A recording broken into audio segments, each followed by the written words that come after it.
to also thank Surf Pro and the First Responders Bowl, the city of Dallas. What gracious hosts they've been. Every single person we've encountered with the bowl game has been absolutely fantastic. It's been a wonderful trip for us and a great way to cap off a season filled of ups and downs.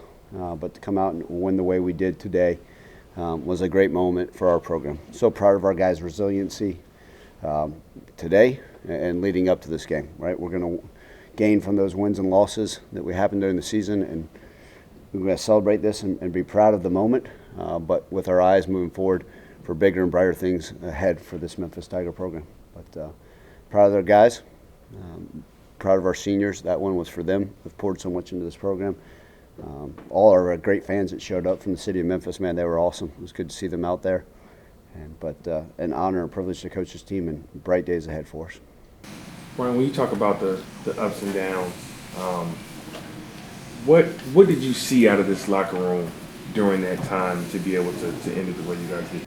Yeah, Frank, I think, you go back and sadly in my brain, I can tell you every single moment, right? We talked about the way the first game went versus Mississippi State, and everybody says, oh, this isn't the team we hoped it would be, and then the resiliency to bounce back versus Navy.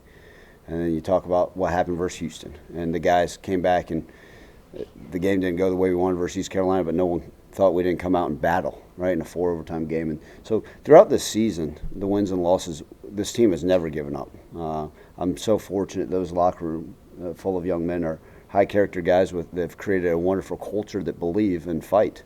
And they've had my back and I've got theirs for life. And that's why I had no doubt in my mind that they'd come out ready to play. And it didn't matter where, when, whatever it looked like, our guys were going to be ready, and just proud of them. And the credit to our guys for coming out and coming prepared. Obviously, also credit to Utah State, the heck of a ball club. Coach Anderson's done a fantastic job.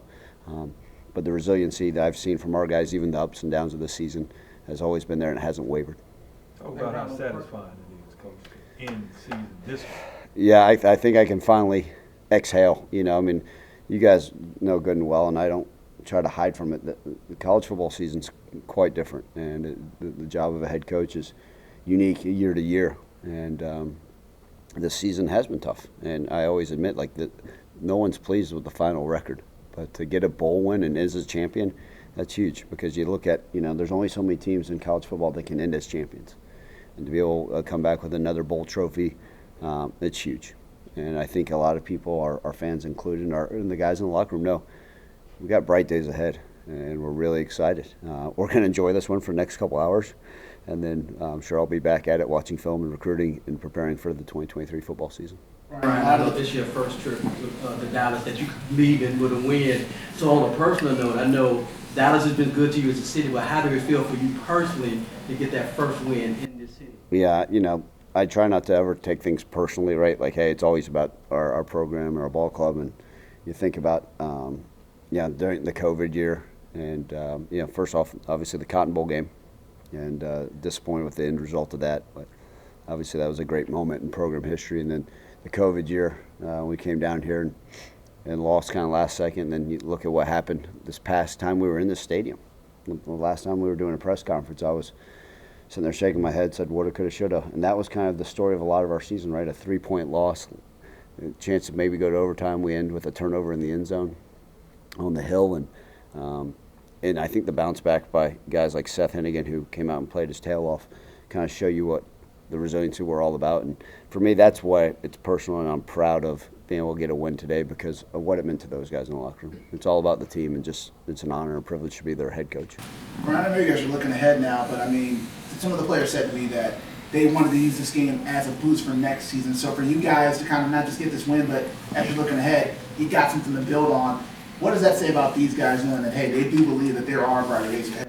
Yeah, absolutely, Evan. I think that's one of the such unique thing is I can never tell that story to the media or portray the beliefs and thoughts of the love and the bond that we have in that locker room. And it's so unique, and coaches can talk about it and you guys can say blah, blah, blah, who cares, win games. And I get that, and that's what we should. And that's ultimately what's judged by it. But I think they understood and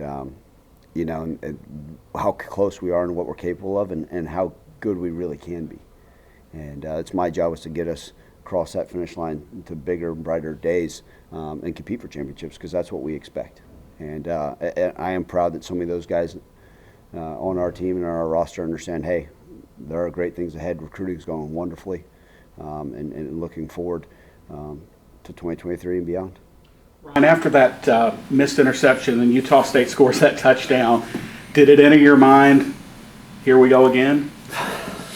I had a big lump in my throat, and probably my pulse stopped for a few minutes. I mean, because you sit there and look, and Savant Oliver, right, had 2 picks, probably a third, and that ball hit him square and maybe bounced off his face mask. I mean, and you sit there and say, wow, is this, what did we do wrong? Why is the ball not bouncing our way? And but no, because the guys knew. I mean, they're like, we ain't letting this crap happen again. And so credit to our young men on the sideline said, no, here we go. We'll tighten this ship and make sure we secure this win. But look, I was not, even on that, when we're taking the knees, I'm sitting there saying, okay, make sure the snap's clean, make sure we're doing that, because that's the nature of college football. It's not over till it's over. But played a 4-quarter game. Was it perfect? No, but at the end of the day, a 28-point bowl win we'll take. Coach, in the second quarter, you guys dominated both offensively and defensively. What did you see in that second quarter that kind of propelled you guys throughout the afternoon? Yeah, I do like to show our guys what occurs in bowl games, because you look in some of these teams. We watch some bowl games that occurred, on the 17th and 18th and earlier in December, and you say, this team was more talented than this team, and this team that's not as talented whipped the crap out of the other one because they weren't as prepared or they didn't want it as bad. I think for us, what happened that second quarter is we kind of got our legs back underneath us. It was even funny. Right? Yes, we practice and we put ourselves in real situations, but there's nothing to be said, with a month of downtime, there's no way to prepare for an actual deal. Right there, high tempo offense. Even our offensive line was like, man, it feels good to hit again. And we hit, but there's nothing like going out there and lining up. And I think we finally settled down and said, okay, here we go. We're playing football again at a great pace. And I think that kind of helped us. Everybody took a deep breath. And still the ebbs and flows of a football game. That's what happens. But that second quarter obviously was probably the sticking point for us to be able to get over the hump and give us a chance to win this game. Coach, talk About the physicality y'all play with, because you can. That's a mindset, and Coach Anderson was worried about that with you all, and you all came out and showed him exactly why he was worried about it. Yeah, well, look, I think that's one of those things we always want to hang our hat on, is being a physical ball club. And was it perfect? No, right? A lot of teams say, hey, being physical is just about running the football and stopping the run. But I think it's just showing up down and down out. And I think that's the word resiliency we used earlier. And just the way the guys did show up, right? Was it perfect? Heck no. But we're always, going to hang our hat and being a 901 football team that's freaking going to come after you. And proud of that, and I think our guys showed it, and we got to continue to build off that physicality. But anytime you can sit there and say, okay, that's what another coach is thinking about, that means you're doing things the right way. Ryan, Jay and Ace finished the game really, really strong. I think kind of on what Doc said, the physicality was so important. With the way you guys wanted me to run for a run-heavy team, how good was it to kind of end the game with Jay and Ace to kind of just giving those last blows to kind of put this away? Yeah, look, I think anytime you can finish the game in 22 personnel, it's always a good thing. I go back to, our bowl game in Montgomery, right? The second half of the fourth quarter, right? We just lined up in 22 personnel and called runs, and we had a couple in there, and then when they almost had that goal line stand, I was like, oh, here we go, what the heck's going on? But then to be able to burst one out of under center and be able to do that, and Jay being able to break it, I think is huge, and Asa running the ball hard. Even Sutton broke a few tackles here and there, so. You put that combination. I thought the receivers blocked pretty darn well on the perimeter. That's part of the physicality you're looking for. And anytime you can end the game with the ball in your hands, it means you're doing stuff right.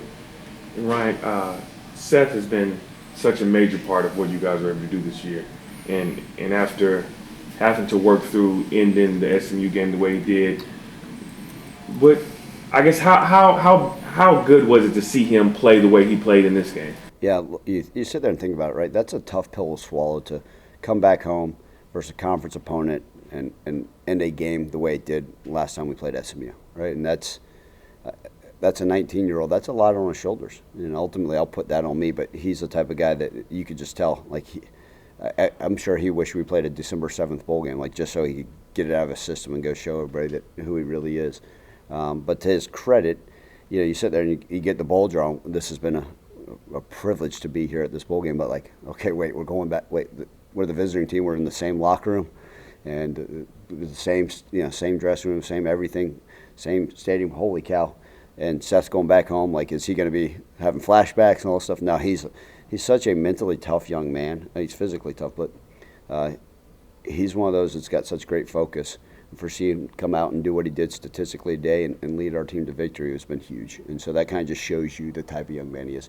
There's a reason why we're hanging the hat on, and I have since a true freshman, right? And a lot of people said, why didn't you go with this route? Why? Because you believe in him. And I don't think everybody that goes and watch him play understands he's a winner. And we bounce back the way he did in this stadium, quite proud. Does it feel somewhat full circle to your first game as Memphis coach, Cotton Bowl right here in Dallas now, 4 years later, full cycle of a team, you're back here in Dallas and you get a bowl win sort of?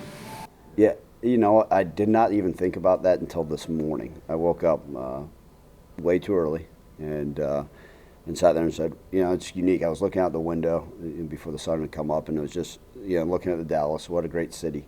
And the remembrance of the Cotton Bowl game, because that's one that I'll always remember. But to be able to come back and have a bowl game here, in reality, right? We talk about what happened last time we were in Dallas. Not even just the Cotton Bowl. It is a sweet taste, and I'm not gonna make any bones about it. It feels great. I mean, it really does. And we'll play any bowl, anytime, anywhere they ask us to. But to be able to get it done today in this form and fashion has been huge. And just again, like I said earlier, I don't say these are personal things, but man, I'm pleased. I'll have a smile on my face, which is rare, but I'm just so proud of the guys, and so many of those guys are part of that team, and it's for those seniors to be able to send them out the right way is huge. Your defense didn't get the respect that it garnered with what they started with, but they came through today with turnovers at the right time, stops at the right time. They always get better at the end of the year, and what can you say about how that's so special to end the season where they did? Yeah, I think that's what happens, right? Look, we played a fantastic. When we started the season versus Mississippi State, I just knew what a tough opponent that was, and you portray that to everybody, but it doesn't matter, right? You got to go out and play ball, and we didn't play our best game, but I have seen growth in our defense, and we played 14 different guys in our secondary this year.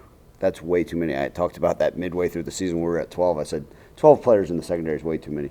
But now to go play 14, that's going to bode well for our future of our program. Obviously, we had a guy like a senior that I wish I could bring him back for another year, but Savante Oliver obviously had a big game. Quindell Johnson. We talk about those guys on the defense have stepped up their seniors, but to see the improvements, even though not always statistically in wins and losses, but I think we're seeing the growth of our defense, right? Coach Barnes, his staff has done a fantastic job. The plan is to hold as much of that intact as we can together in order to continue to grow from it. And I think you talk about a whole nother year, and a system's huge. And it's a complete change, right? We used to be a traditional 3-down defense front to more of a 4-down, and a variation of coverages. And I think, hoping we can keep most of that together in order to grow from that for next year. I'm really excited about that opportunity as well. Last question, or everybody good? Thank you guys. Appreciate y'all coming out. Travel safe. What's holiday after this? Where you going, Brian? I know you got to go somewhere. Oh, you won't be married when you come back here next year. Yeah. No. Well, hey, you know what? January 4th opens back up recruiting, so you guys. So you got 2 weeks. 2 weeks. I mean, man. Not even. Yeah. Serious calendars. Yeah. You got somewhere to take me. Thanks, guys. Happy and healthy New Year. Thank y'all.